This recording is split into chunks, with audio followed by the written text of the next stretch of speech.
Hi. Hello.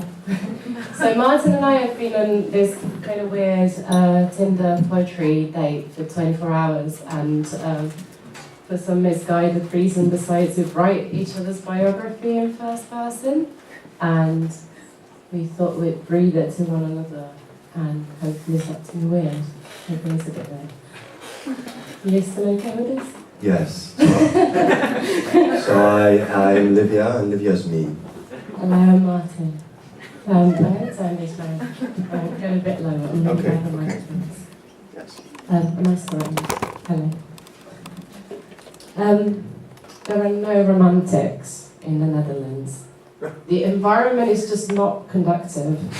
Not enough trees or cliffs, a flat stone trough I've carved my way out of. Like through a window, with my sharp wit, my adult body, my excellent hair, woodland making way for public housing, the smell of burned wood, rising up like poetry, no blue lights in toilets. I shared a peanut butter sandwich with a blonde girl outside the blue shed, but nothing came of it. Mostly I keep myself to myself. The punctuation of text messages can make me introverted. On trips to the beach, I time the right time to smile away from the camera, a tradition of writers in sunglasses, smoking, holding their head up on the palm of a hand, behind a desk or lounging on their front, pretending to read, to be comfortable, a sample canon, like opening a box.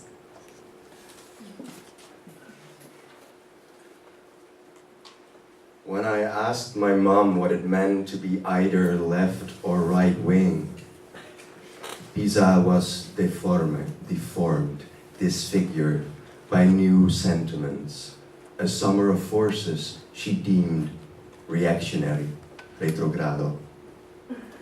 She gave me a look that puzzled me and said, right wing is evil, and the good guys are on the left. Around that time there was a resurgence of skinheads in Germany, and my parents asked me what I would do if I were to live among fascists. And I answered that I would dress just like them, so they could not tell I was the child of serious Marxists. Like my partner, or perhaps soon-to-be Brexit husband, is a serious Marxist who hates the disfiguring institution of marriage, as I do. Pisa was so conventional that day, so diplomatico. Did you know my father was a photographer? Me, I am the boy who followed. Behind a bride's trail, a bar soap in my hand, I took my work seriously. I thought, what am I, if not a boy who's being useful? Best day, pulled up, your crinoline got stuck in the stone basin. My hands went crinkly with the effort. The beige foam clung underneath my nails. Held up the damn skirt with my two damp hands. We resumed the shot. My father promised the wet patch wouldn't show post-editing.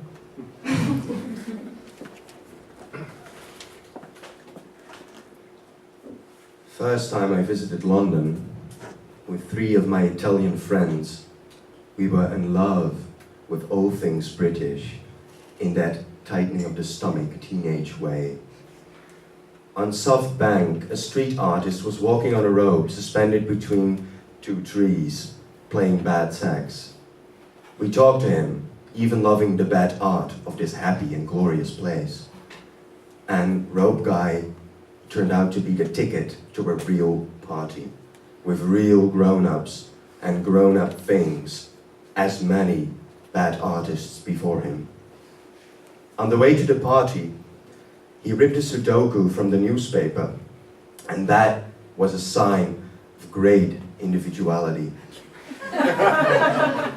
So, we were 17, and dancing in the troubadour, sweating and talking, surrounded by the rich of Notting Hill, the mafia, and a guy that could have only been Prince Harry. Often, I had my hands in water, my feet. I grew up on an island, grew blonder in summer. My eyebrows, 2 apostrophes. We ate black bread and sausage by the sea when it got warmer, or sort of warmer climate further south, wading into water as the tide drained out the green bay. She only spoke to me early in the day, trailing at the back of families and siblings, forced to take long walks before the sun rose. She was too old for me, but bookish. She tried me on like beachwear. Her feet invisible in the dustlight under seawater. There was an inch of it, but when I looked up, it felt like choking.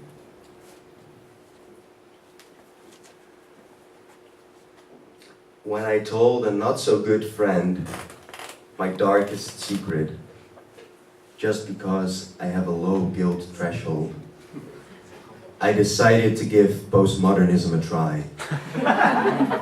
I was 19, and just having moved to London, I was lonely, as people in London are generally quite lonely, having a big fucking world to relate to, where there is no such thing as second chances. The library I walked into was this huge, fascist-looking building. I entered postmodernism in the catalog and hit search. Long story short, Thomas Pynchon and me didn't happen. And the only reminders of the all-too male innovators of that time are the Pomo kids in my writing class, and a guy I knew who is now as rich as he is liberal, who keeps tagging me in David Foster Wallace memes. I saw she couldn't see me blushing. She was a blonde girl, yellow hair, a bit back at her shoulders, that her hair was one with the yellow line of the sun. Tell me how you say this: cockle, pebble, driftwood, galet, Hersmischel, drifthout. I'm sorry about my English. I wish that I could be the same person while I speak these languages to you. We trailed the sand behind the camping lot where we would sleep an hour, then wake again to breakfast, coffee, granules, milk, small pots, flaky pastries.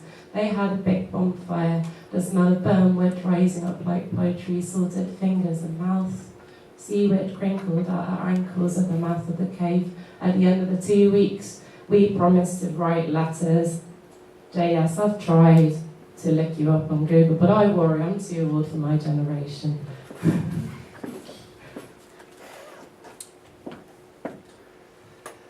I have a whole series of Wetherspoon's bathroom selfies. A variety of Livias rising from a marble sink in all the different shades of late afternoon drunkenness. Wetherspoon's is like an airport, where you don't go to travel, but to be unjudged and in limbo. Sometimes Wetherspoons is a country. Like it was for my friend who had to move away from Pisa to forget about the accurate memories of others, to become someone the people at home might Facebook stalk once or twice over celebratory drinks. A word of advice for all friends with their particular forms of sadness and regret: find your Wetherspoons. So I don't have to be yours. Uncomplicated, even prone to forgetting. And so I am able to clearly see myself again against the elusive background of the Lou of the year 2001.